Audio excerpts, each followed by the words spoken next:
And you see in the right top of corner below stamina, there is a sword looking logo with some of color. And if it goes at orange or red, you won't having fun with it. So what is this color represent? It represents sharpness. It not only represents sharpness overall, but also damage multiplier.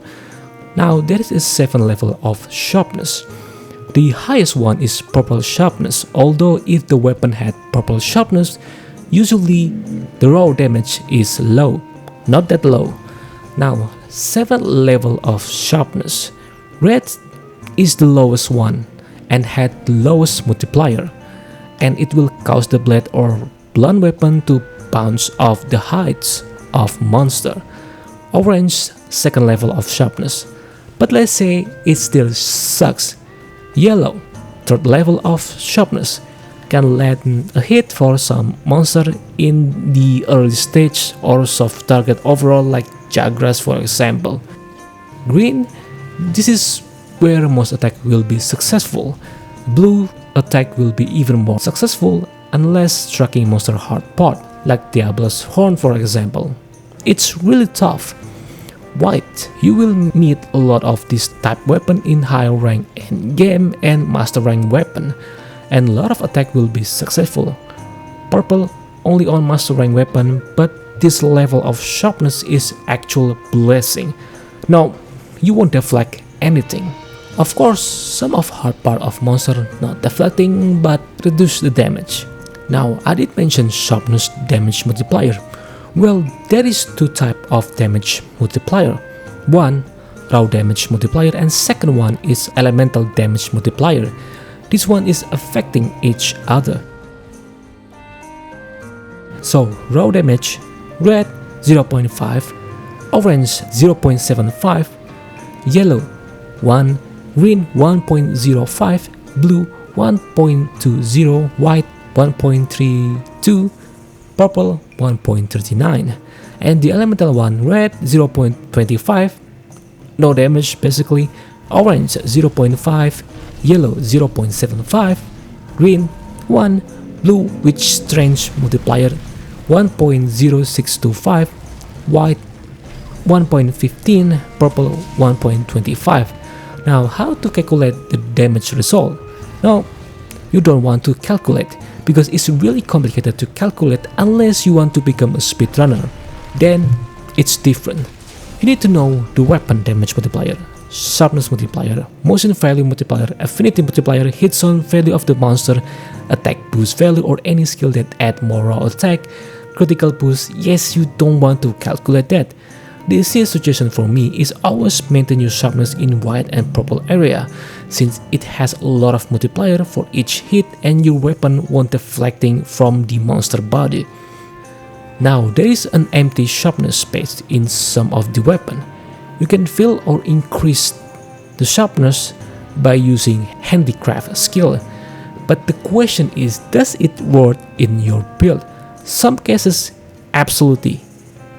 But in the other hand, no, it's much worth to apply more damage focused build, unless you are really hate to always sharpening your weapon every single time. There is a skill called speed sharpening, reducing the cycle of your character sharpening weapon.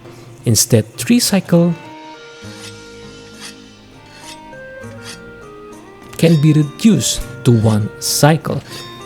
But there is also a skill that is essential for melee weapon and range weapon as well, the razor sharp / spare shot, which can be obtained through armor skill set and charm if you buy the Iceborne update, or through razor sharp / spare shot that can only be obtained with Fatalist armor set, which is an endgame build, or if you are on early game, Nargacuga Essence is the one. So I expect you use the razor sharp / spare shot skill. What the effect is there is a chance that your weapon does not consume sharpness on any hit that you land on the monster.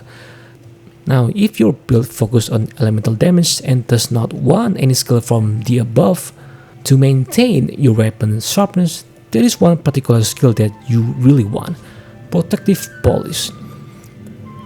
Protective Polish skill effect is after you sharpen your weapon, the weapon sharpness won't reduce for 30 seconds. And if you see any speedrunner video, you will see this a lot.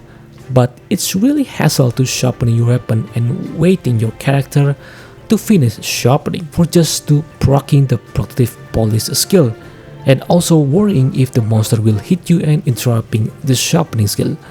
Let me introduce you Wet Fish Fin and Wet Fish Fin Plus. You always want to choose the Wet Fish Fin Plus because it's one cycle of sharpening. The one without the plus is 2 cycle. How to get it? If you are in Master Rank, congrats, it's gonna be easier. There is a Master Rank event quest called A Fish Will Whet Your Appetite.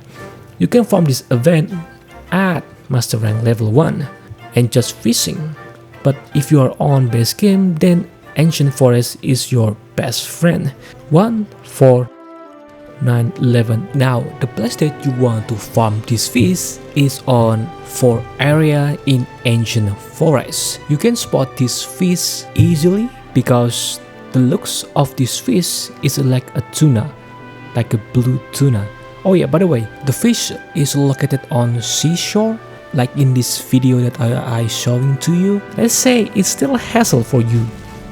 Okay, then there is a skill called Mind's Eye. It's prevent your weapon from deflecting, but still, if your weapon on red or orange level of sharpness, it's still better if you do sharpening.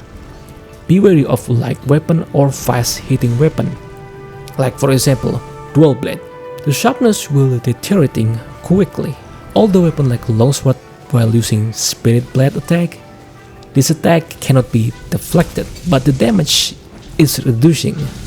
So how big is the difference between, let's say, white sharpness and blue sharpness? Quite significant, not only for damage, but as I said in the beginning of this video, your attack deflecting from the monster body. For elemental weapon, white sharpness and purple is a must, since this sharpness level had the highest elemental multiplier.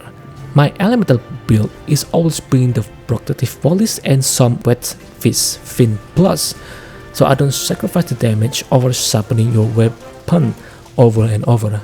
I hope this explanation about sharpness will help you in your hunt, and thank you for your attention and time, and don't forget to subscribe because it will help me to produce more video and make me, excited.